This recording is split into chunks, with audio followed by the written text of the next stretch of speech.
Today, I would like to share. I am very delighted to talk with a very special lady. Ganon! Special lady. And today, She's like our big ate. Ganon. Big. Today, and today we are joined am delighted. Miss Bevelyn Mostly of the Mupada. nurses in the hospital call her Ate Bel. Ganon! Hindi mo sinusulat yun. Hindi mo sinusulat. Spontaneous talaga Oo. yun. Parang Chris Aquino. Parang today. Yan mo na. Today.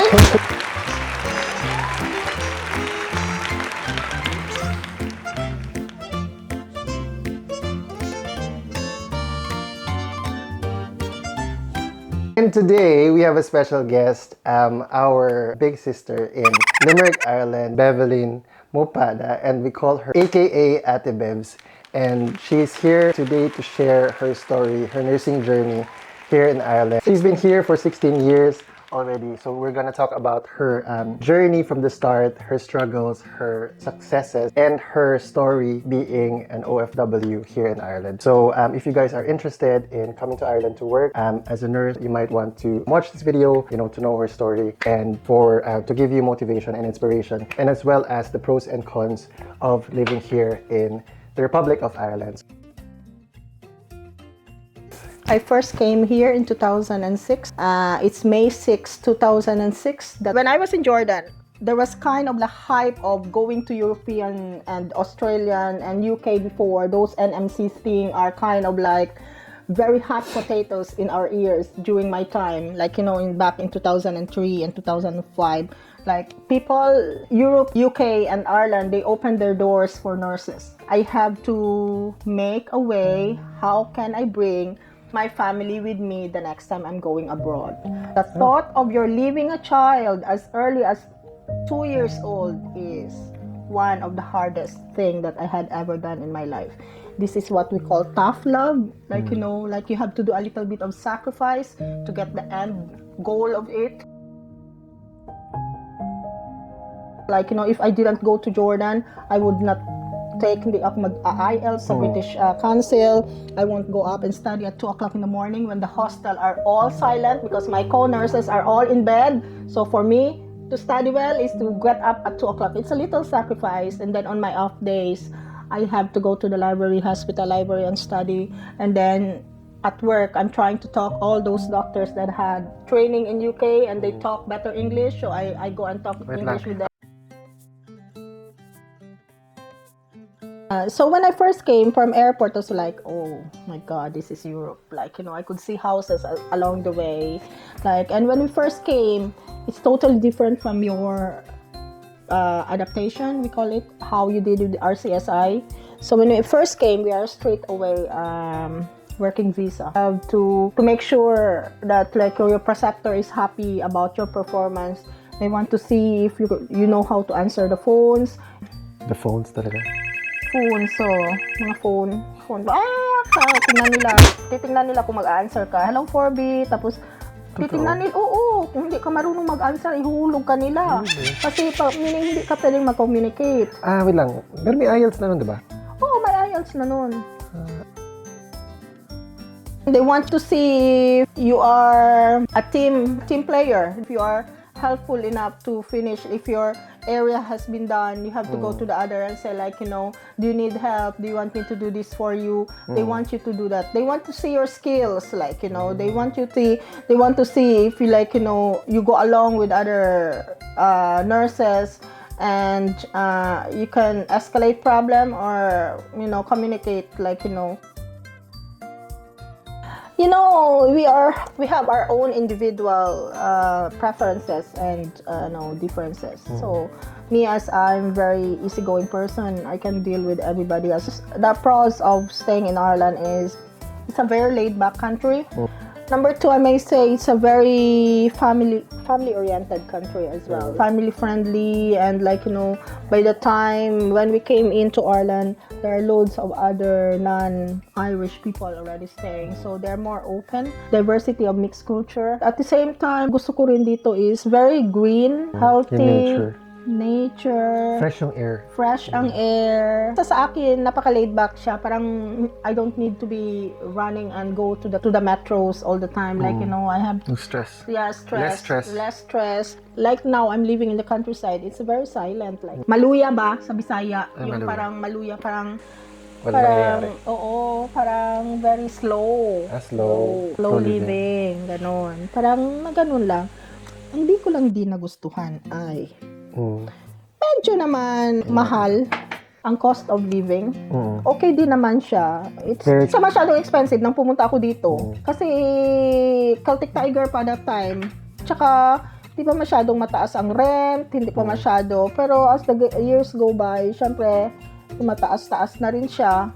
Tapos, weather, I may say, like, 3/4 of the whole year is all wet and cold, like, you know, and if you don't have any car or other source of transportation, it will be very difficult, really difficult, like, you know, so that's why I may say having a car in Ireland is a necessity more than a luxury. I don't want to walk in the rain, and it's not only rain, it's like cold and rain, like. But what about yung mga tao? Very, from my personality, I can easily get you, like, you know, I can still see there's, like, you know, a little bit of looking at you differently in a different angle, like, but it's up to you how you deal with it. It's up to you. If it is a big deal for you, then you'll be affected. If not, then not. There's no perfect country. Absolutely, Diba? there's Kahit saan ka kahit pumunta. saan po, especially even if you go to the Middle East, just ko, iba ang kulay mo. So if you are not in your own territory, Even in the Philippines, diba? Yeah. Kahit naman sa Philippines. May mga... mayroon talaga yan. It's more a nature of individualism, like, and iba-iba ang personality. Anywhere I go, madali You do kong what you have to makuha. do. Yeah, no, at saka madali kong makuha mga tao. Madali kong makibagay. You go along with everybody. You go along from regardless of what their work, their porters, janitors. Because here naman, it's not because you're a nurse, you're above someone else. No, you're not going to be finishing your shift successfully if you're not going to work with those people. You're all interconnected with each other. Parang makibagay ka. It makes the work easy. It makes the working environment lighter. Parang ganun. Aywan ko, that's my attitude. Like, maingay ako, makibagay ako, lahat kaibigan ako. Yung mga ganun. Parang, hi, hello, ganun. Ikaw ang gagawa. Dito, ikaw kasi ang gagawa lahat. From emptying catheter bags, changing pads, suctioning, everything. Ayun, lahat. Like, you know, so, honestly, nursing in Ireland is not bad at all. It's totally different from what we practice maybe back home. But still, like, you know, the concept, the standards, and the basic, yeah, is still the same. Like, you know, ginagawa ka sa Pilipinas na hindi mo ginagawa dito. May hindi ka ginagawa sa Pilipinas na ginagawa mo dito. So that's why they gave, when I first came in, the reason they gave 8 weeks of adaptation is for you to adapt to the Irish nursing, like, you know, how Irish nursing is going. Our teaching is totally different. We're brought in by American way of teaching. When I first came into Ireland, I worked in the intellectual disability. It was quite a challenge for me kasi I have no background. Like, you know, as you know, back home, it's not really a practice for nurses to be minding children with disability, like special needs, any learning disability and intellectual disability. These people have their own normal, this is their way of life. I stayed for intellectual disability for 7.5 years. 7.5 ka? Yeah, so that's my first job. Tagal. So the moment I came to Cork, I went to the nursing director's office and I said, like, I'm here, I'm going to start on the 24th or something. Oh, you're going to be assigned in ED. Oh my God, parang nahulog ang kataw. Sabi ko, anong gagawin ko sa emergency department? Wala talaga ako. I don't even know how to do a serial data. I was so shocked with those shoots coming into this thing kasi ang naalala ko noon, mga porters pang kumukuha ng mga shoot. Shoots. Tapos sabi ko, oh my God, sabi ko, I have no background in emergency nursing. Yeah, no, that's okay. Sabi pa ng HR, some of the girls that came from the nursing home, they adapted it. Oh my God, 6 months akong nagtiis. Alam mo, parang lumulutang ako pag uwi sa bahay. Parang lahat ng notes ko, kinikip ko. Kasi binabasa ko yung mga handover. Kasi binabasa ko yung plan kung bakit. Alam mo, it took me 6 months to adapt to the ANA way. And then, What's the right attitude? so, the right attitude is, you have to be open to be taught. May mga bagay na hindi ka alam, kaya ready kang matuto. Okay? So, learning is an investment for you that time. So, once tuturuan ka, ilalagay mo sa utak mo. Huwag kang magpaturo ng second time. Kasi yung mga kasama mo, busy. I'm very, very observant. Sometimes I ask questions, and then at the same time, I take note of it. I see like irregular ECGs. I brought in the normal ECGs with an irregular ECGs, and I just make sure that, I learn a little bit. Kailangan, So, nag-extra effort ka. nag-extra effort ka. Kasi, pabilisan. At it took me a while, and I felt a little bit, some people tried to put me really down. Like, and I felt like there are days na uwi akong pagod, at saka parang ayaw ko nang bumalik. And like, there's days that I felt like there's fear of coming back to that area. To the fear. Oh, yeah, I feel. Parang ganyan yung feeling ko sa IC nung nag-start ako. Yeah, I feel kasi it took me really time. At the same time, parang, syempre, lahat trauma. Makibagay ka, yung kailangan magtanong ka. You show that you're willing to learn. Nakasurvive naman ako. How do you cope kung may mga tao na trying to put you down? Umiyak ako, yung ganon. But like, look, I said in my mind, like, I'll show it to you. Sabi ko, you can never put me down again. Parang ganon. Papakita ko sa'yo talaga next time. Yung parang mga ganon. Stay away. When those people are coming to you and they will try to put you down, it will just ruin your day for the whole shift. Stay away. Ano lang, professional. Professional lang. Biggest challenge of living and working abroad? Kahit isa lang na maisip mo. Living is, number one, we're away from home. But like, from time to time, if your family is here, primary family is here, like, husband and kids, and you'll survive. In Ireland, I may say your earning is, some of the earnings could not be commensurate to what your living cost is. Mahal. Like, mahal. Mahal ang cost of living. Cost of living, mahal siya. Kung hindi ka marunong, hindi ka ma-wise na mag-budget ng money mo. So sa tingin mo, makakaipon ka ba? Kahit kunyari, like for the nurses who are thinking, should I go to US or should I go to Australia? Kasi sa Ireland mahal or whatever, or sa UK ganito. Makakaipon ka naman. Makakaipon ka. It's how it's lifestyle for you. Be positive. Marunong kang gumawa ng second income mo. Like me, I'm cooking. O, di ba, alam mo naman, kumakain kayo sa mga cooking ina ko. O, gano'n. Cooking ina. Pero yung catering mo, matagal ka na nagki-cater? Hindi naman. I only do it for people that I know. Like, You like cooking? You love I cooking? love cooking. It's so difficult in here. So, ipaplug na natin yung catering mo. Yeah, you know how to budget things and you know when to spend money. If hindi kailangan, then it's up to you. It's our lifestyle. Honestly, makakaipon ba ako ng bahay? So kahit saan ka magpunta, kung yung attitude mo towards money, hindi tama. My 22-year-old now is, she came when she was 7. Yeah, it was totally new for her. She's the only Filipino in the school. And then Ava was born in 2010 in here. So she's Irish. It's still okay. Like, they grew up in a Filipino way of living. They have friends, speak English well, more than a Filipino. And we, like here as well. But it's okay. They grew up. They're good girls. I cannot say anything else. That's what Like, matters. yeah, that's what matters. They're healthy.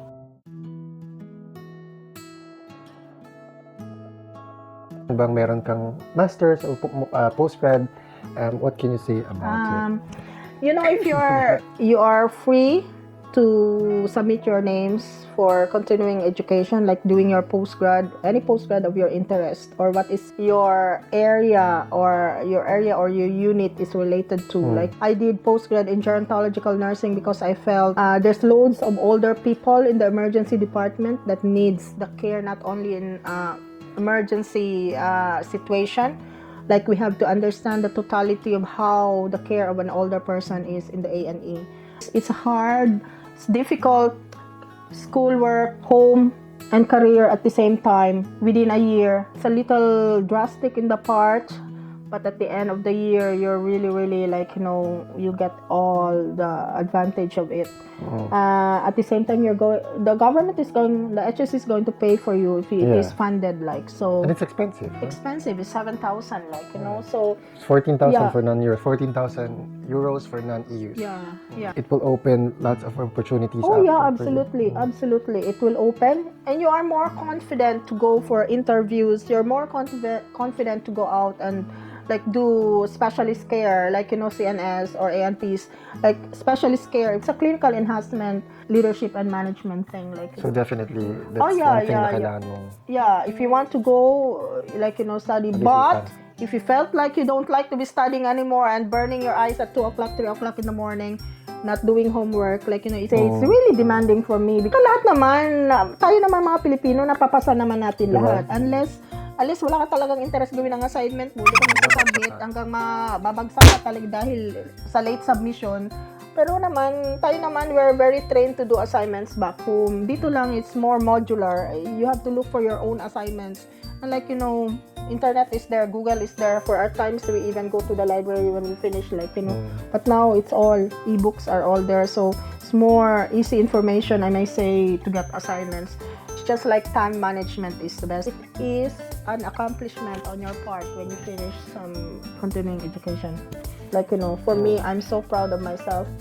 Finishing at 48, finishing first class honors. So I'm really like, I'm really proud. Like, my God, I can't believe, like, I'm old enough for this. I have no background of computer. I'm still even calling at 11 o'clock for my daughter. How can I move the square into this middle? How can I erase? How can I make extra box? Oh my God. If others can do, I can do it. As well. Yeah, that's true. So after everything that you've been through from the start up to now, from 2006 up to 2022, you are now a clinical nurse manager. Coming into 2, yeah. So, congratulations. And all your hard work already paid off. Lahat ng mga sacrifices mo na pinagdaanan mo. This is the result. Yeah. So, ano yung pwede mo mang i-advise sa mga nurses, like even nurses who doesn't want to come here, like nurses in general who are starting and then having difficulty in their like choice na maging nurse, and sometimes parang napapanginaan ka na ng loob na ayoko na maging nurse. What can you advise to us, or for all the co-nurses? Sometimes being a nurse is sometimes what our parents wants us to be, or maybe because we were just early indoctrinated of how nursing would lift us in from outside from poverty or outside living conditions back home. This one, it's really, you will end up having a job no matter where. Kung may ospital sa loob ng kuweba, may Pilipino doon. Like, we only live once. If we are not happy with what we are doing now, when are we going to be happy? So, for all the nurses who has aspirations and intentions of coming to Ireland, Ireland is a good place to live with your family, and it's a good place to work. Coming from a nurse who worked here for 17 years. Yan lang. Tapos kung gawin mo lang yung pagkatulad ng mga ginagawa-gawa natin, na yung mga nagustuhan natin gawin, extra earnings, sino ang magbibigay sa iyo ng pera kung hindi ka naman mag-extra. Sure. Like, pero pwede ka naman mag-overtime. Overtime ka lang na overtime. Matulog ka lang sa ospital. Kung matulog ka sa ospital, ano na lang? Oh my God, parang hindi ko na rin magustuhan yun. Parang you have to go out, like, It's true. Balance dapat. Balance talaga. So guys, thank you guys for watching this vlog. Oh my God, nag-explain na ako. Sige na. Thank you guys for watching this vlog, and thank you ako, diba? Oo. So, thank you guys for watching this vlog. For you guys who haven't subscribed. So you guys who haven't subscribed already to this channel, please click the subscribe button and hit the thumbs up to like this video for more chances of winning. Hit the likes and subscribe this button. Thank you very much, and hope see you guys next time on my next video that I will upload. Thank you and see you. Goodbye. Bye-bye. Ang tagal din. Gusto mong magkuan? Bye. Gusto mong pumunta ng park, mag-round lang gano'n?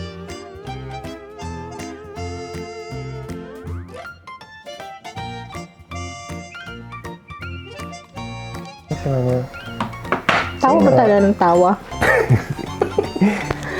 Tapos, yun na. today, Alam mo kung nakailang take ako sa mga vlog. Isang intro pa lang. Siguro isang oras. Kasi, sabi mo mga, gano'n na lang sabihin mo. so itong intro ko. Hello guys, welcome back to my channel. My name is Nurse Ventura and